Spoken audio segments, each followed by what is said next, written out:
intimidating, indestructible, immortal. He was a player who terrorized the game with his power and shit, stop playing me. He was a player who'd fight for his teammates so they wouldn't have to. A player who thrived in the most chaotic of chaotic situations with his I like when they throw. Oh, he headbutted him. He just headbutted him. Hey, I'm not even gonna lie, bro. I couldn't even find a good video, bro. Y'all gotta start sending me, like, when y'all want me to do a certain hockey video, because they don't make a lot of good hockey videos. You gotta be on certain pages and certain. But send me links of what certain videos you want me to watch. Because somebody told me to do Bob Probert. He been telling me to do this for a long time. I got you. I told you I got you. But send me the links. I couldn't find a good video on them. Want more hockey vids, man? Let me know in the comments. And check the hockey playlist for more hockey videos. You know what I'm saying? But Bob Probert, man. Most chaotic of chaotic situations. He headbutted him, though. Terrifying savagery. His mere presence was enough to induce fear and panic as he pounded those silly enough to challenge him into utter submission. He dropped him. Stop playing. Along with longtime friend and teammate Joey Kosher, they made up the Bruise Brothers. The Bruise Brothers. 6'3", 230 pounds, he's the undisputed heavyweight champion, the measuring stick, number 24, Bob Probert. He said a heavyweight champion. Nah, 6'3", 230. Bob Allen Probert was born on June 5th, 1965 in Windsor, Ontario, Canada. Playing hockey at a young age, he would develop as a scorer, registering 60 goals and 100 points in minor hockey at the age of 16. As he made the jump into the Ontario Hockey League, playing for the Brantford Alexanders, then the Hamilton Steelhawks, and finally the Sault Ste. Marie Greyhounds, his playstyle began to change. It all started when he got into a scrap and he knocked the other guy out. It turned out he was really good at it, and thus he then learned how to fight. And as time went on and his reputation as a fighter grew like wildfire, does he learn how to fight? His penalty minutes would climb year by year heading into the 1983 NHL entry draft.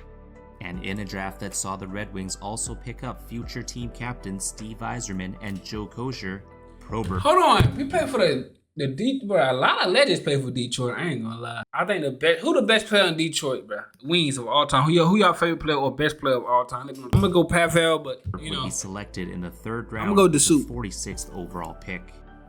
In 1985, at the age of 20, he would spend a couple of seasons bouncing between Detroit and its farm team, the Adirondack Red Wings, winning the Calder Cup in '86. Is the farm team like a D-League team, like G-League team? He was a man among men, and it didn't take long for him to exert his physical will on his opponents.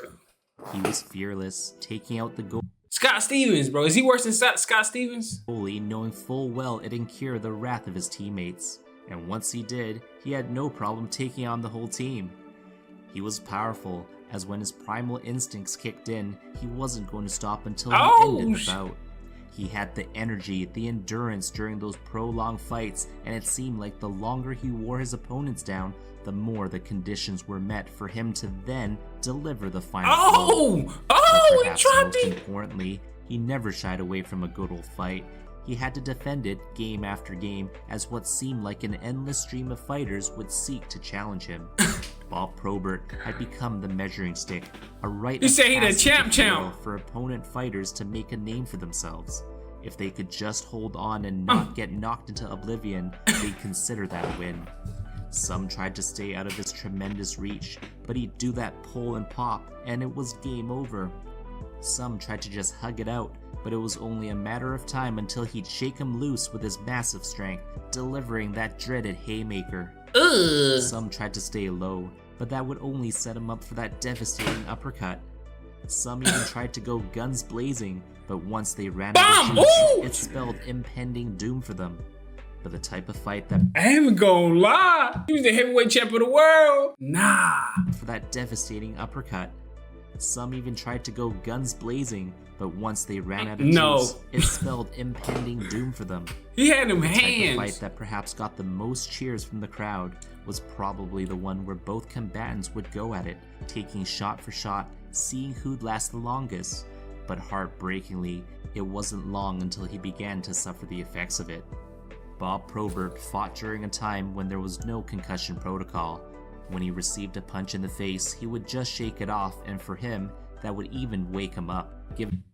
Bro, that no concussion protocol ever, bro. And the hammers wasn't even like, some people wasn't even wearing hammers, bro. It's like, videos we watch on this channel, I done seen a lot of hits where, bro, if they ain't checking through concussion protocol, I know they probably hanging on for dear life right now. Man, hockey different. Hockey is different, boy. Them boys vicious. They talk about NFL hockey? I'm good. Giving him a second wind, energizing him for the remainder. I'm gonna get some skates though. I'm gonna go out there. Game after game, fight after fight, the heavy impact added up, and he would later be diagnosed with CTE, a degenerative brain disease that comes as a result of persistent concussions and repeated blows to the head. Damn. Come on, man. Chronic. Damn, bruh. Wow. Probert had to deal with symptoms such as memory loss, mood swings, depression, and confusion in his day-to-day life. In his documentary, Tough Guy, The Bob Probert Story, it covers the problems and demons he's had to face throughout his life, and one of the stories that stuck out to me most was when his daughter recalled a time when they were playing hide and seek. Probert would stare into empty space, totally blanked out, as if his daughter wasn't right there in front of him. Damn, bruh. That's tough, bro. Damn, man. Hey, bro, come on now, dog. Come on, man. That's tough. That's tough, gang. I ain't gonna lie. That hit me here. That hit me here. I can't lie. It hit here. Yikes. If you get a chance to watch it, I'd highly recommend it. It's powerful stuff. Bob Probert excelled at fighting, and it would help him in other facets of the game. His mean reputation on the ice afforded him the time and space to produce offensively. He would have a career year in 87-88 in which he broke out with 29 goals, 33 assists, and 398 penalty minutes. Damn! That was his highest year, huh? He said, yeah, I'm in the penalty box this year again. He said, yeah, let's get it started. He said, my third year in the league? Yeah, man. Let's do it. That's insane. Still had 62 points. That was his career high in points, too. What the? How you make that happen?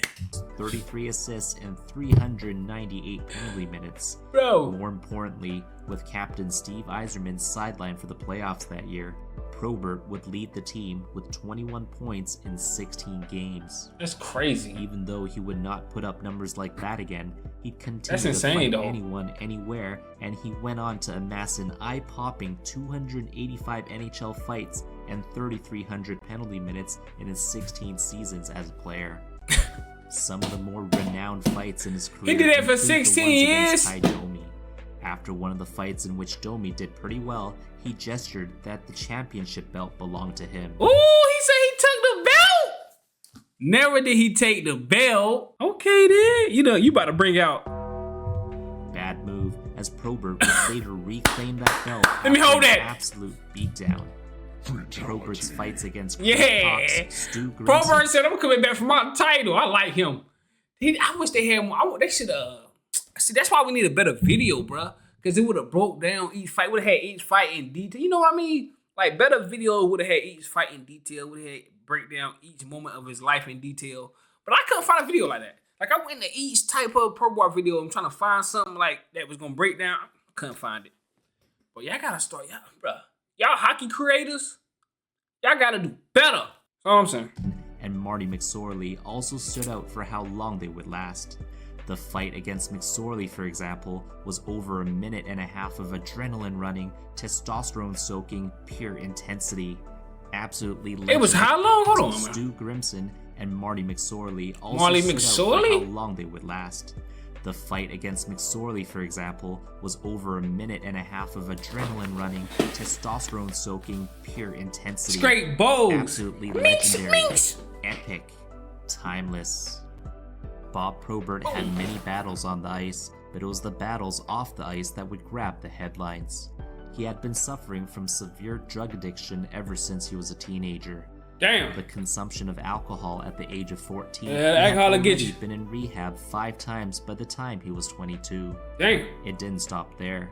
He'd get in trouble with the law, assaulting police officers in one instance, and even serving jail time for crossing the border with illegal substances. Hold on. The police must didn't know who he was. As soon as I'd have pulled him over, he'd have got out of his line. Yeah, matter of fact, yeah, we good. You got it. You got it, Bob. Bob, you got it, bro. He gonna beat you up. What is he doing? And that was just the tip of the iceberg. Really, crazy. just go watch the documentary. In 1994, as Probert was set to become an unrestricted free agent, he was arrested for driving under the influence as he rammed his motorbike into a car. Damn. The Red Wings, who had done everything in their power in attempts to guide him in the right path since his arrival in the league, decided not to offer him a contract, and Probert went on to sign with the Chicago Blackhawks, where he went on to play for 7 seasons. And even though Probert was reaching the tail end of his career, he would go toe-to-toe against some of the younger heavyweights who were just reaching their prime. Ooh, prime heavyweights! In 2002, Probert would announce his retirement, stepping into radio broadcasting for the Chicago Blackhawks. But after going nigga had his penalty minutes on there. Nigga said they go ahead and put his penalty minutes, 3,300 penalty minutes. He was slugging them. into radio broadcasting for the Chicago Blackhawks. But after going through another relapse later that year, it took him a few years to find his way back, but this time was different. This time, he vowed to be a family man, putting his wife and 4 kids first and foremost, and he largely succeeded. But the effects of his previous lifestyle had finally caught up to him, and on that dark, dark day on July 5th, 2010, Probert would suffer a fatal heart attack while living with his family. And even though we've seen him battle his way back time and time again, this time he wasn't able to his wife Danny, she had lost a loving husband. To their kids, a caring father. To the fans in Detroit, they had lost their son. Bob Probert's ashes were eventually spread inside the penalty box in the Joe Louis Arena in Detroit. That's fire. Fitting, That's fire, I ain't gonna lie. His spirit and That's presence fire. will live on in I ain't a gonna place lie. he was destined That's to all end right. up. Those who watch hockey long enough were lucky enough to remember his rise to fame, his battles on and off the ice, and ultimately his end.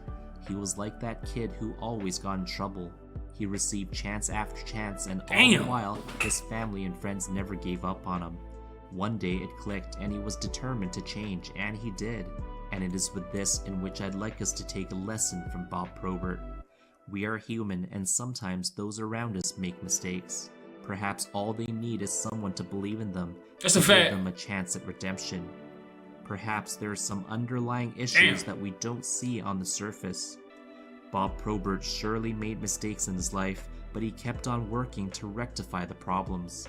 His family and friends kept him in the fight with their love and care, and they can take solace in knowing he succeeded because of them. That's a fact. I am going my down, man. Rest in peace to Bob, man. No cap. Rest in peace, man. That's crazy. That's insane. He was a gangster, though. He was a real one. He was trying to throw down anybody. Anybody can get it. You want it? Come get it. Nah, that's crazy. But, man, I need the hockey creators we need to start making better hockey vids. All I'm saying. But look, man, like, comment, subscribe, bro. I want to see more hockey reactions. Let me know in the comments, man. Check the hockey playlist for more hockey videos.